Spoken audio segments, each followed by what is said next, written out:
Prabhat. I am feeling great.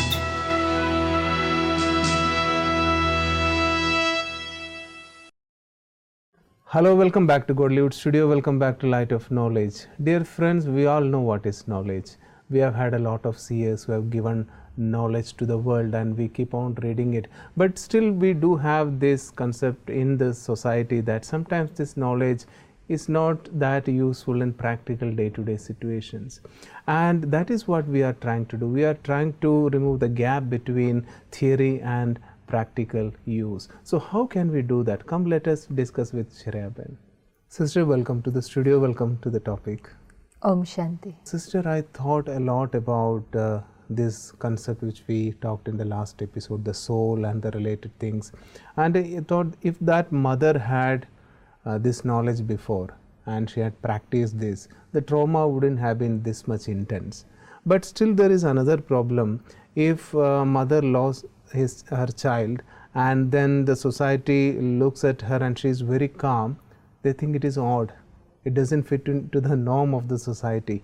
I had this incident where one of our colleagues left his body and he was only 32. His wife was just 25 or 26, and when we went to see the body, the situation was she was lying senseless on the floor, and the women around her, when they saw we are coming, they gave such a shake to this girl, and she was asked to cry practically, because people are coming and they should see that she is crying, devastated, or she's in a bad shape. So that people create this kind of feeling in their mind. I don't know what is the psychology behind it, but she is supposed to cry, and it felt very bad. Really, she didn't have the energy to cry in the first place. So isn't it a bit odd? There are a lot of things that we are doing today that are not making us feel very comfortable. They are not providing us with good feelings. They're not even productive. They're not even creative. Yet we continue to follow them just because we think they are right. And God comes and tells us that you start experimenting with different beliefs and choose the beliefs for your life which make you comfortable, which make you peaceful, make you happy, help you to take care of your mind and your state of being. Now again, when we say about crying, whether we should do it or whether we shouldn't do it, or sometimes it is also a very natural thing. A lot of people will say we're not pretending, we're not crying. We are in that state, the tears are just flowing. Like you said, that sister didn't even have the energy to cry, so that means she must have cried a lot. She's almost now she has no energy to even cry.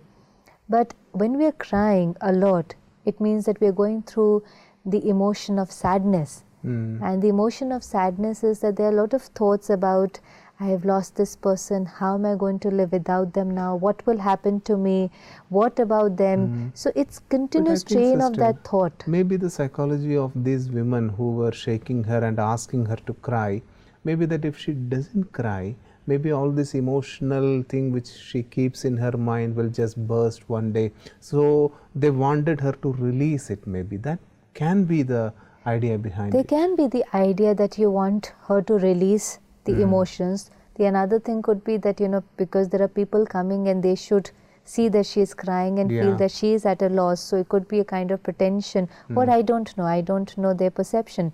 But more important is whether this is right or wrong. Whether creating all those emotions, yes, if you've already created them and you're now releasing them, you're going to feel relieved.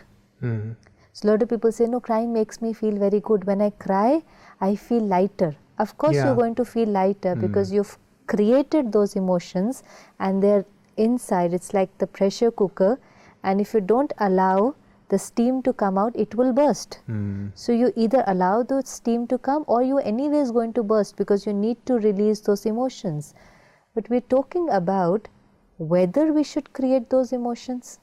One is to create them, to release them, and to feel the relief, the momentary relief.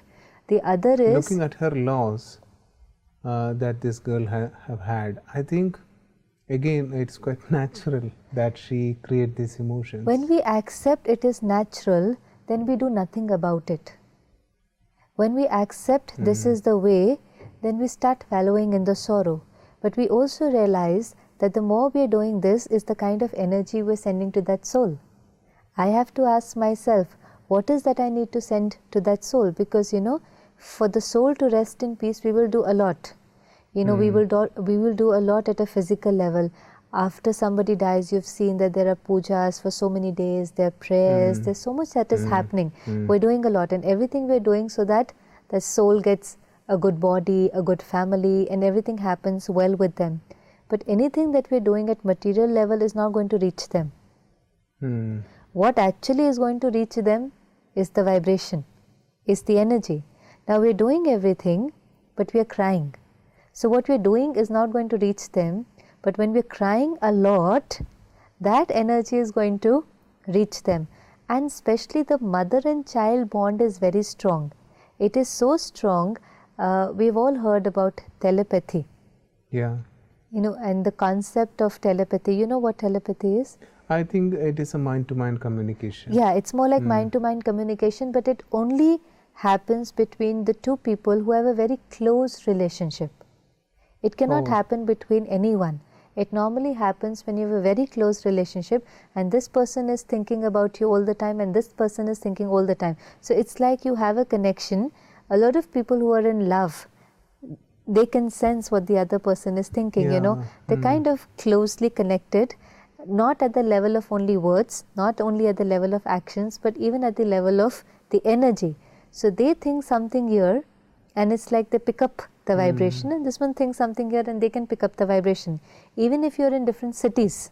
What you are saying is making sense, sister. I have had a call from my mother the moment I was thinking about her, and the phone just rang and I looked, it was she.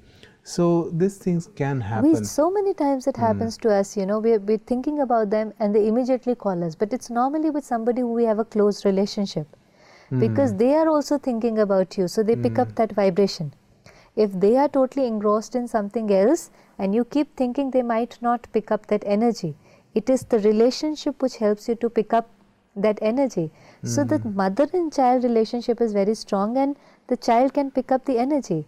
Now when I say I'm crying because I really love my child a lot, then what energy do you think is love? Yeah, it is positive, pure energy. It is pure energy. So when we love them, it is pure energy, it is positive energy, it is energy that will help them grow. But when I'm crying, then what is the energy that I'm sending? Of course, it is sadness. I am pulling that soul back and I'm not allowing the soul to begin a new journey. Now I have to choose. Yes, there are certain norms in society, but I still have the power to choose what I think is right, because at the end of the day, it is impacting me. A lot of the norms that have been made in the society, they're really not wrong, but they have been made by the society. And as we go further in life, we're realizing the intellect of the soul is becoming very weak. So a lot of the morality that we are coming up, the norms that we are making, are made by those people whose intellect is not very refined. And when the intellect is not refined, the judgment power, the decision power is not very good. So even the norms or the rules that are made may not be the perfect rules. But each one of us know the truth. Each one of us has that wisdom and we can decide for ourselves. So this mother will have to decide that what kind of role do I need to play so that I send the right kind of energy to that soul, and at the same time to the souls who are now living with her.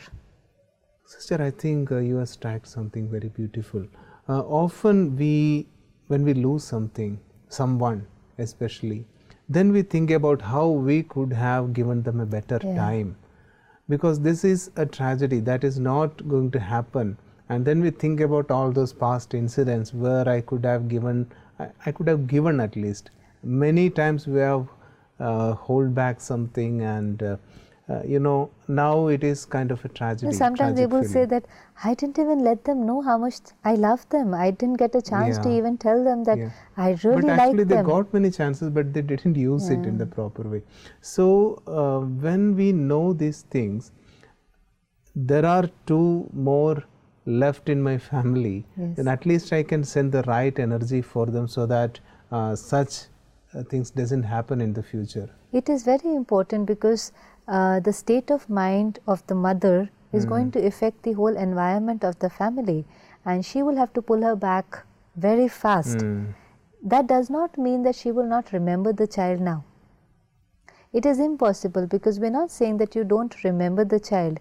The only thing is how you remember the child. Anyways, the relationship was never with the body, it was with the soul. So when we remember the child, we can always remember the good qualities of the soul, their good deeds, good actions, something we learned from them, the beautiful memories that we had, the experiences that we shared together. So it is okay to cherish the moments, the beautiful moments we had, but we don't remember them in that way. And it is fine to remember them, it is fine to keep a photo of theirs, it is fine to look at them, but all of the time we keep thinking about, now they are gone and we will not be able to have that kind of moments. So, we are more thinking about what we cannot have rather than thinking of what we had and what we can continue to have with the other souls who we have, who are still on the journey with us. So this is also very important. It's not that we not lot of, as we discussed in an episode, maybe presence of mind or coming back to the reality. I don't know, but this thing which happened, as you said, it is a past experience and we need to put a full stop. But again, I think it needs a lot of practice and patience to actually apply it. It needs a lot of awareness, because it will keep slipping away, and that is where we need to. Exactly why you see a lot of people then get attracted to the spirituality, because they think this is the time. They get a lot of peace during these times. They're going through a lot of pain, and when they come here, they get a lot of peace. But sometimes it's almost like the doctor will keep telling you, exercise, exercise, exercise, so that your body is fit. But when we don't listen to them, our immunity system becomes very weak, and there is one fine day that we get a disease. And then it's such a disease that they tell you that you have to walk at least 30 minutes a day. And then you will see those people who used to always say that we are very busy and we have no time are able to take out time. And it needs a warning from the doctor also. If you don't do it, then maybe after 6 months or after 1 year, then they do it. Yes, that's like a shake for them, that now if you don't do it, it can lead to something which is very, very major. So then all the busyness goes and the time comes out. It's always said that prevention is very good, taking precautions are very good. But sometimes when you don't take that precaution and you fall ill, that's not the time to build it. It's like you have a fracture and then you tell somebody, now walk so that you can build your muscles. No. When you have a fracture, then you need to really rest, come out of the pain, heal, then walk, become strong, so that your muscles are strong enough so that you don't easily get a fracture next time. When somebody is going through such pain, then people tell them you learn meditation. Actually, it is very difficult, because meditation is also something where you need to use your mind. And if your mind is so unstable, you can't connect with yourself, you can't connect with God, you can't even connect with the truth. In that time, you just need to heal yourself. And yes, the centers, the spiritual places, they provide you the environment. They provide you that peace where you can come and heal yourself. And the environment and the people, the peaceful people around help you to heal. Lot of times when we are healed, we leave it. When somebody dies, you go to that place where you cremate them, you bury them, you feel, oh, there's nothing in life, there's nothing that I'm going to take, and you feel kind of renunciation, you feel like renouncing everything, because you go through that overwhelming feeling of nothing stays. Then you come back and sit in front of the television and everything is gone. Maybe not so soon when it's such a big tragedy. Then you look at those spiritual places and you feel the peace, and with time the pain goes away. No, I was talking about when you went to the cremation place, maybe it is someone, a relative or an old friend or someone, then you come back and you just forget. Yeah, when it's a relative of somebody you're not attached, it just takes almost like just couple of hours to get over it. When it's somebody you're really, really attached, very close to you, it can take some days or months, but finally you get over it. Now actually, once you come out of that pain, now the soul should be intelligent enough to build in the power so that next time such situation happens, we are ready. Because we know it is inevitable, we know death is inevitable, we know that from this journey somebody will pass away someday. So what preparation the soul does is not to attach with anybody. We yet still love, we're still giving, but attachment is something when we're taking from them. And when we're taking something, you know, I'm dependent for my love on you, I'm dependent for my respect on you, I am dependent for my joy on you. So that is attachment, when I'm taking from you rather than giving. We have heard stories from scriptures, sister. I was just thinking about one. There was a story when someone was asked, what should be the awareness when you are living? And the Guru said, think that you will live your body one day. With this awareness, you live your life. That was all beautiful stories, but I think it is so practical. We need to apply these things in life. Yeah, because the awareness is very important, and you can't have that awareness in the end. You know, in the end, everybody will tell you to remember God, but you are only going to remember something you are attached to. If all your life you've been attached to someone, then immediately you will think of them. It is impossible to remember But God can't at I that remember time. God upon necessity? We have all tried, and the only thing when we try to remember Him, we say is that our mind goes to all other places and we're not able to connect with Him. Because it's easy to connect with things or people who we have a relationship with. And that is why attachment is always about taking. So if you're taking from people rather than giving to people, if you're taking from people, you're living in fear, because you feel when they will go away, you will lose the joy or the happiness or something. So if this mother or all the mothers, the intention is to give on the journey, then there is no fear. Then you're prepared that people will leave on the journey, and when they leave, we depart them. And in some of the cultures, they celebrate death. Oh my God. There are some cultures where instead of mourning, they celebrate death because they know it is just change of dress and address. I don't know. This is the first time I'm hearing someone is celebrating death. But what is it there to celebrate actually? The celebration is, it's not like, you know, you're having a party or something, but celebrating it's the soul has moved on. It's instead of saying it's an end, it's rather saying it's a new beginning. Now, I read this somewhere. It is like a very beautiful story. I don't remember where, but then it's like somebody standing on the shore and they see the ship going away from the shore. So they can see the ship going from the shore, and as it is moving to the other side, it's becoming smaller and smaller and smaller and smaller. And then one fine time, you cannot see anything. So it's like a goodbye. But on the other side of the shore, getting bigger and bigger. where people are standing, it's getting bigger and bigger and bigger, and they're receiving it. And it's like there is so much joy. So just imagine a home where a new soul takes birth. Celebration. There is celebration. Where somebody has died, of course, there's mourning. But the soul has departed and has taken a new birth. And even when the soul is in the womb, look at the kind of energy in the house. People start talking about, you know, before so many months, before even the child is born. There is so much, it's more like inviting the soul to come. There is celebration. So it's just like that. If you understand that it is going, it's not the end, but it's a new beginning, then you don't feel that kind of pain or trauma. Yeah, but still the beginning is not for me, it is for someone else.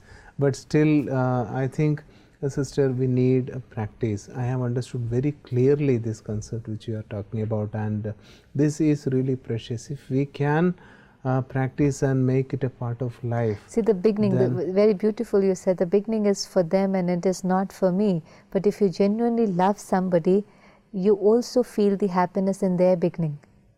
You know, if it's a mother and it's her or it's her child, you know, beginning something, even if it's another country, she's very happy.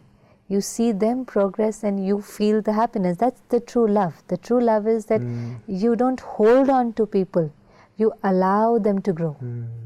Maybe still, sister, here even if it is in another country, I may see her or him at some other time, but this is a permanent loss. But I think still I cannot see her anymore. But maybe the whole concept of seeing is different.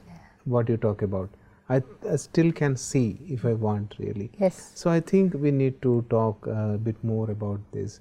This is beautiful when you talk about the soul. Actually, it was just like a theory, and now it feels like very practical and the most important thing for us to do, I think, this awareness. Can we have a small meditation on that?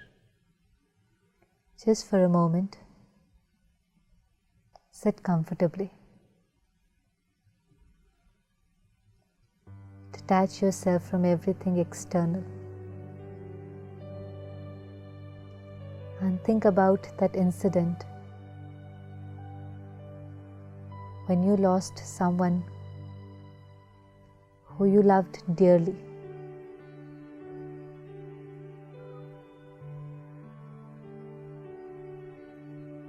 And come into the realization that they have not died. It's not the end for them, but a new beginning.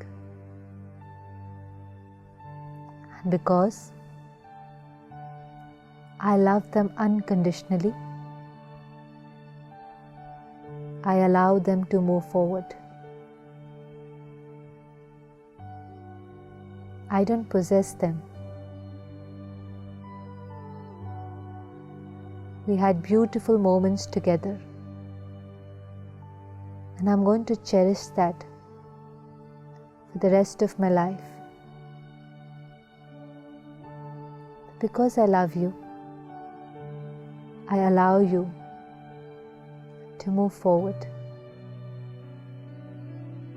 I hope that you get the best of family, health, wealth, and happiness. Om Shanti. Thanks a lot, sister. I hope this awareness of the soul will help us look at life with a little more practical wisdom and a sense of reality. Thanks for sharing. Om Shanti. So friends, we were talking about one of those traumatic incidents which can happen in anyone's life, and when such incidents happen, like we discussed today, the death of a near and dear one, we can go out of balance. But there are solutions. If we can take a little bit time and do the practice of soul and soul consciousness, definitely we can be prepared for such incidences and we need not lose our balance. Of course, it is a terrible incident, but still we can keep the balance. So let us practice and let us see the results for ourselves. Thanks for watching, and until we meet again in another episode of Light of Knowledge with another interesting topic, it is a goodbye from all of us.